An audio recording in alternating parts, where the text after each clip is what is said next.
Welcome to my channel. So आज हम करने वाले हैं नेक्स्ट लेटेस्ट क्यू कार्ड के follow ups. The statement is describe an area of science that you are interested in and would like to know more about. कि कोई भी science का एरिया जिसमें आप बहुत ज़्यादा इंटरेस्टेड हो और आप इसके बारे में और भी जानना चाहते हो। इसका क्यू कार्ड वर्जन मैं ऑलरेडी अपडेट कर चुकी हूँ, go and watch. So let's see the follow up questions for this Q card. So our first question is why do some children not like learning science at school. कि कुछ बच्चों को school में science learn करना क्यों नहीं पसंद होता। It varies from child to child, कि चाइल्ड टू चाइल्ड वेरी करता है। Some children do not like learning science, कि कुछ बच्चों को साइंस इसलिए पसंद नहीं है स्कूल में रीड करना because they do not have interest in this subject and they find it boring. क्योंकि उनको इस सब्जेक्ट में इंटरेस्ट ही नहीं है और उनको ये सब्जेक्ट बहुत ज़्यादा बोरिंग लगता है। Others do not learning science because they do not know the importance of science. कुछ को इसलिए नहीं पसंद क्योंकि उनको साइंस की इम्पोर्टेंस के बारे में नहीं पता। And are not familiar with the basic concept of science, और वो साइंस के बेसिक कंसेप्ट के साथ फेमिलियर भी नहीं है।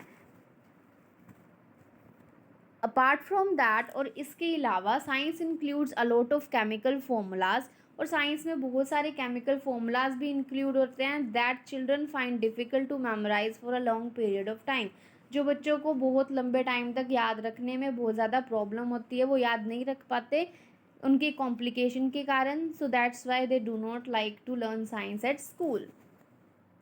Second question is it important to study science at school. कि स्कूल में साइंस स्टडी करना इम्पोर्टेंट है या नहीं है। Without a shadow of doubt, कि बिना किसी डाउट के science plays an imperative role in children's life. कि साइंस बच्चों की लाइफ में बहुत ज़्यादा इंपॉर्टेंट रोल प्ले करता है as it makes them familiar about the practical things. क्योंकि ये बच्चों को प्रैक्टिकल थिंग्स के बारे में अवेयर करता है, like how the human body works. की ह्यूमन बॉडी वर्क कैसे करती है, how to maintain their body fit, कि वो अपनी बॉडी को फिट कैसे रख सकते हैं, how to protect themselves from the disease, और वो डिजीज़ से अपने आप को प्रोटेक्ट कैसे कर सकते हैं, how to plant the trees, trees को कैसे प्लांट किया जा सकता है, and how to take care of pets, और पेट्स की देखभाल कैसे करनी चाहिए, how to contribute the environment to save it, कि इन्वायरमेंट को सेव करने के लिए वो क्या क्या कर सकते हैं, and many more useful information, और भी बहुत सारी चीज़ें। Moreover science is a major part of their syllabus, और साथ में ही स्कूल में साइंस स्टडी करना इसलिए भी ज़रूरी है क्योंकि ये उनके सिलेबस का बहुत मेजर पार्ट है which affects their overall performance, कि जो उनकी ओवरऑल ग्रेड्स को स्कोर्स को अफेक्ट करता है। तो इसलिए भी साइंस स्टडी करना बहुत ज़्यादा ज़रूरी है। So third question is which science subject is the most important for children to learn. कि बच्चों के लिए साइंस रीड करना स्कूल में क्यों ज़रूरी है और कौन सा साइंस सब्जेक्ट। एज़ पर माई परसेप्शन, कि मेरे according biology is the most important subject for children to learn. कि बायोलॉजी ऐसा सब्जेक्ट है जो उनके लिए बहुत ज़्यादा ज़रूरी है because it makes them familiar with their surrounding. क्योंकि ये वाला सब्जेक्ट उनको अपनी सराउंडिंग्स के साथ फेमिलियर भी करवाता है as well as helps them understand the environment in a better way, और साथ में इन्वायरमेंट को समझना अच्छे तरीके से भी सिखा सकता है। So the next question is should people continue to study science after graduating from school. कि जब बच्चे स्कूल से ग्रेजुएट हो जाते हैं उनके बाद उनको साइंस स्टडी करनी चाहिए या फिर नहीं करनी चाहिए। Actually it depends on the persons choice. कि वैसे तो ये पर्सन की चॉइस के ऊपर डिपेंड करता है। If a person is in the field of science, कि अगर कोई भी पर्सन साइंस की फील्ड में ही है, वहाँ पे जॉब कर रहा है, as well as is have a skin, यहाँ पे कीन आएगा, कीन इंटरेस्ट इन साइंस, की किसी का बहुत ज़्यादा इंटरेस्ट है साइंस में, then they should definitely continue to study science after graduating from school. तो उनको श्योरली स्टडी करना चाहिए science after graduating from school. Otherwise they should focus on some other goals. अगर नहीं है इंटरेस्टेड तो उनको अपने दूसरे लाइफ गोल्स के ऊपर फोकस करना चाहिए that will help them achieve their target in a short period of time. जो उनको हेल्प करेगा कि जो भी उन्होंने अपने गोल्स को अचीव करना है कि वो शॉर्ट टाइम में अचीव कर लेंगे। So our next question is how do you get to know about scientific news. कि आपको साइंटिफिक न्यूज़ के बारे में कैसे पता चलता है। There are different sources from which I can get information about scientific news. की बहुत सारे ऐसे रिसोर्सेज है जहाँ से मेरे को नॉलेज मिलती रहती है। First and foremost is the media. सबसे इम्पॉर्टेंट है media, like newspaper headlines as well as the internet, where every type of scientific information is updated every second, कि हर सेकेंड वहाँ इंफॉर्मेशन अपडेट होती रहती है. अपार्ट फ्रॉम दैट, और इसके अलावा I also get a scientific news from my grandmother, और मेरे को मेरी ग्रैंड मदर से भी इसके बारे में नॉलेज मिलती है, who works in a scientific area, जो कि एक साइंटिफिक एरिया में काम करती हैं. More over when I need information regarding a particular topic, अगर मेरे को किसी पर्टिकुलर टॉपिक के बारे में इंफॉर्मेशन चाहिए, then I prefer to go library, तो मैं लाइब्रेरी जाना ज़्यादा पसंद करती हूँ, where various books are available to get depth of knowledge, कि क्योंकि वहाँ पे बहुत सारी ऐसी बुक्स अवेलेबल हैं जिसमें उस स्पेसिफिक टॉपिक के बारे में डेप्थ ऑफ नॉलेज प्रोवाइड की हुई है. So our next question is, should scientists explain the research process to the public? क्या साइंटिस्ट को रिसर्च प्रोसेस पब्लिक को एक्सप्लेन करना चाहिए या नहीं करना चाहिए? येस, डेफिनेटली करना चाहिए. Scientist should explain the research process to the public because it will bring a lot of benefits, क्योंकि ये करने के बहुत ज़्यादा बेनिफिट्स होंगे. फर्स्ट एंड फॉरमोस्ट सबसे पहले तो यही होगा, in this way people will get to know about the hard work of the scientist. तो इस तरीके से लोगों को पता चलेगा कि साइंटिस्ट कितना हार्ड वर्क करते हैं उनकी लाइफ को कन्वीनियंट बनाने के लिए, as well as a proper procedure to follow to do scientific research, और उनको प्रॉपर मेथड्स भी पता चलेंगे कि साइंटिफिक रिसर्च कैसे की जाती है.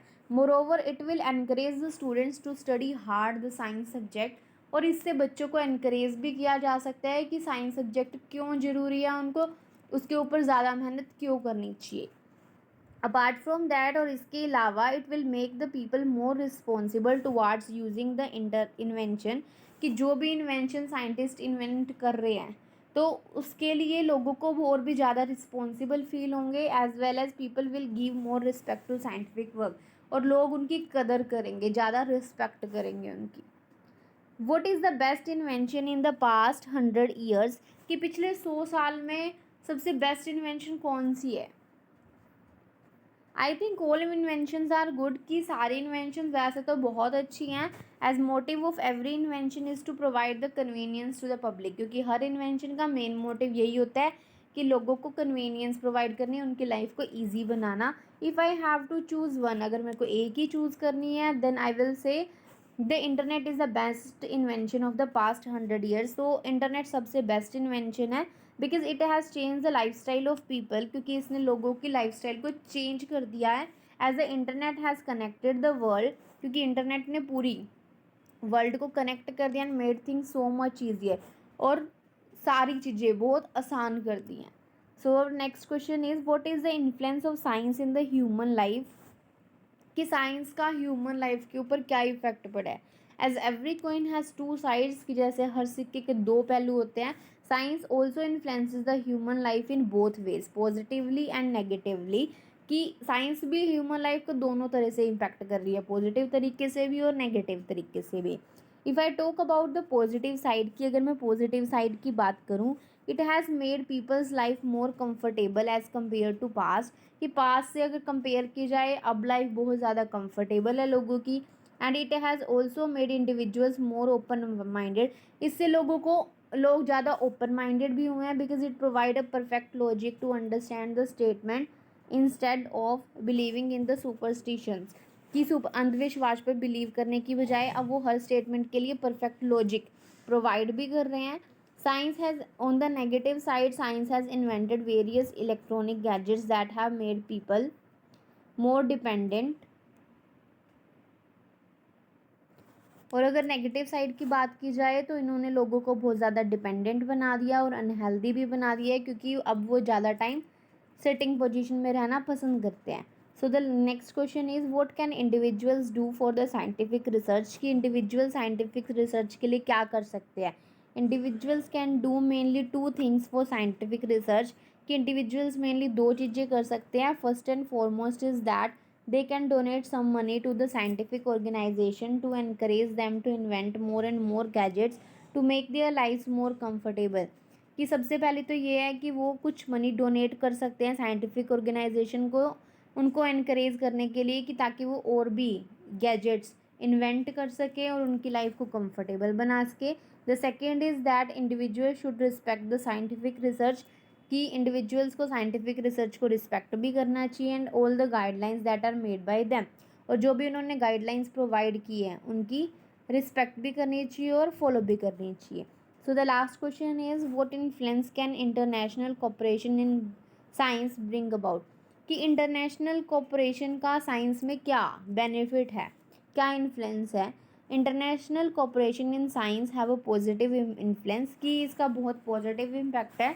As every country is not able to complete all the necessary items by their own means, कि हर कंट्री इतनी कैपेबल नहीं होती कि वो हर टाइप के रिसोर्सेज को अवेल कर सके, अफोर्ड कर सके. So this can help them complete the requirements. तो इससे हर कंट्री की रिक्वायरमेंट भी कंप्लीट हो सकती है, like software. So that's the end of the video. Thank you so much for watching. Don't forget to like, share and subscribe.